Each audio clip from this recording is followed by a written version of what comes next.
بادشاہی کرے تو میں اس کے لیے بھی تیار ہوں۔ یہاں پر ایک اور بات میں آپ کو بتاتا چلوں کہ ابی سلوم جو ہے اس کا گناہ یہ بھی ہے کہ اس نے جلدی کی ہے، اس نے صبر نہیں کیا، اور تو خیر اس نے کافی جو گناہ کیے ہیں، لیکن اس جلدی کا بھی گناہ اس کا ہے، کیونکہ امنون کے بعد داؤد کا ایک اور بیٹا ہے جس کا نام کے علاوہ ذکر نہیں ہے، اور کہا جاتا ہے کہ ہو سکتا ہے کہ وہ مر گیا تھا یا کیا ہوا اس کے ساتھ ہمیں نہیں پتا، لیکن امنون کو اس نے مار دیا، دوسرے بیٹے کا ذکر نہیں، تیسرا بیٹا ابی سلوم تھا۔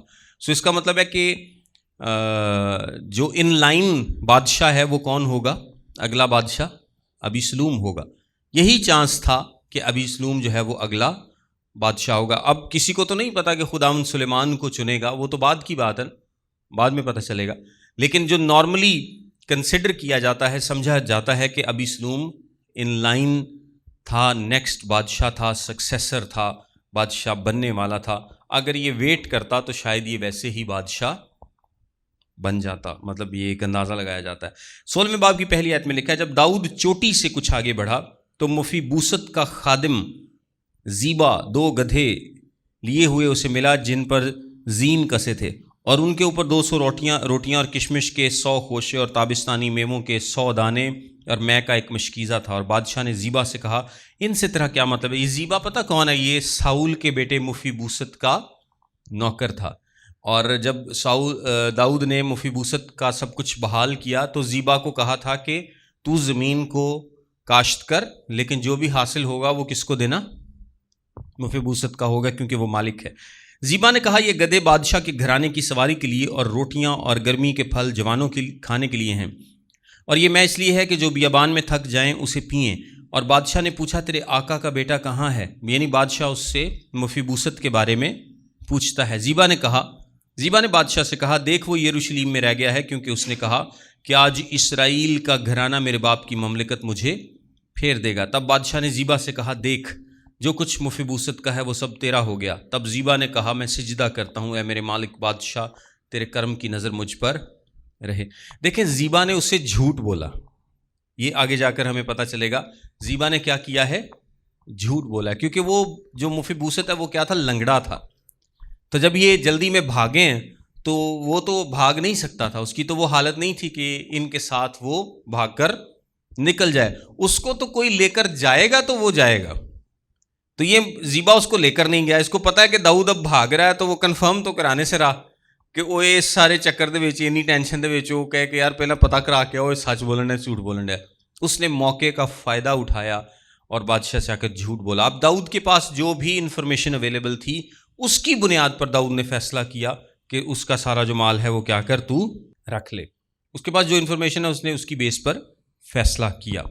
جب داؤد بادشاہ بہوریم پہنچا تو وہاں سے ساؤل کے گھر کے لوگوں میں سے ایک شخص جس کا نام سمی بن جیرا تھا نکلا اور لعنت کرتا ہوا آیا، اور اس نے داؤد پر اور داؤد بادشاہ کے سب خادموں پر پتھر پھینکے، اور سب لوگ اور سب سورما اس کے دہنے اور بائیں ہاتھ تھے۔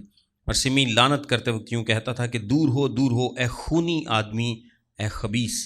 دیکھیں یہ جو سمی ہے یہ اب داؤد کو لگاتار مشکلیں فیس کرنی پڑ رہی ہیں، وہ کچھ فیصلے کر رہا ہے، کچھ لوگوں کو سمجھا رہا ہے، کسی کو واپس بھیج رہا ہے، کسی کو کوئی انسٹرکشن دے رہا ہے، تو بیچا کہ سمی آ گیا، یہ انہوں گالاں کڈن ڈیا ایک طرح اور روڑے مارن ڈیا ہے، اور اسے کہتا ہے خونی آدمی۔ حالانکہ یہ داؤد خونی آدمی نہیں ہے، داؤد مین آف وار ہے، ایک جنگی مرد ہے۔ جنگی مرد اور خونی مرد میں فرق ہوتا ہے، جنگی مرد بھی خون بہاتا ہے لیکن اس کے پیچھے جو ریزن ہے وہ فرق ہوتی ہے کیونکہ وہ جنگوں میں لڑتا ہے، لیکن خونی آدمی جس کے سر پر خون سوار ہوتا ہے، جو ناحق کسی کا قتل کرتا ہے۔ اس کا خیال ہے سمی کا کہ داؤد نے ساؤل کو ناحق نقصان پہنچایا ہے اور یہ اس نے خون کیا ہے، اس نے بادشاہی چھینی ہے، بہت سارے اس طرح کے الزام لگاتا ہے۔ خداوند نے ساؤل کے گھرانے کے سب خون کو جس کے عوض تو بادشاہ ہوا تیرے ہی اوپر لوٹایا، اور خداوند نے سلطنت تیرے بیٹے ابی سلوم کے ہاتھ میں دے دی ہے، اور دیکھ تو اپنی ہی شرارت میں خود آپ پھنس گیا ہے، اس لیے کہ تو خونی آدمی ہے۔ اگر داؤد خونی آدمی ہوتا تو یہ اتنی باتیں نہ کہہ پاتا، کیونکہ یہ بھی خون ہو جانا داؤد کے ساتھ تو اتنے سورما ہیں، اور یہ کیا ہے، یہ تو اکیلا ہے۔ تب زرویا کے بیٹے ابیشے نے بادشاہ سے کہا، یہ مرا ہوا کتا میرے مالک بادشاہ پر کیوں لعنت کرے؟ مجھ کو ذرا ادھر جانے دے کہ اس کا سر اڑا دوں۔ بادشاہ نے کہا ہے زرویا کے بیٹو مجھے تم سے کیا کام؟ وہ جو لعنت کر رہا ہے اور خداوند نے اس سے کہا ہے کہ داؤد پر لعنت کر، سو کون کہہ سکتا ہے کہ تو نے کیوں ایسا کیا؟ دیکھیں داؤد اس حد تک یہ جو بات کر رہا نا کہ خداوند نے اس سے کہا، اب سمی کی باتیں ساری ٹھیک نہیں ہیں، اس کی کوئی ایک آدھی بات ہی ٹھیک ہے، لیکن داؤد اس لیے سوچ رہا ہے کیونکہ خداوند نے مجھ پر ایک مصیبت آنے دی ہے، سو شاید خداوند مجھے اس کے ذریعے سے یہ بات بتا رہا ہے، یعنی لعنت کرنے دے رہا ہے۔ اور داؤد نے ابیشے سے اور اپنے خادموں سے کہا دیکھو میرا بیٹا ہی جو میرے صلب سے پیدا ہوا میری جان کا طالب ہے، بس اب یہ بنیامینی کتنا زیادہ ایسا نہ کرے، اسے چھوڑ دو اور لعنت کرنے دو، کیونکہ خداوند نے اسے حکم دیا ہے۔ شاید خداوند اس ظلم پر جو میرے اوپر ہوا ہے نظر کرے، اور خداوند آج کے دن اس لعنت کے بدلے مجھے نیک بدلہ دے۔ سو داؤد اور اس کے لوگ راستہ چلتے رہے، اور سیمی اس کے سامنے کے پہاڑ کے پہلو پر چلتا رہا، اور چلتے چلتے لعنت کرتا اور اس کی طرف پتھر پھینکتا اور خاک ڈالتا رہا، اور بادشاہ اور اس کے سب ہمراہی تھکے ہوئے آئے، اور وہاں اس نے دم لیا۔ اب یروشلم میں جو ابیسلوم ہے وہ داخل ہوگا، اور وہ وہاں پر جا کر کیا حرکتیں کرے گا یہ ہم نیکسٹ کلاس میں دیکھیں گے۔ آج کے لیے ہم اس کو یہاں پر ہی کلوز کریں گے۔ God bless you.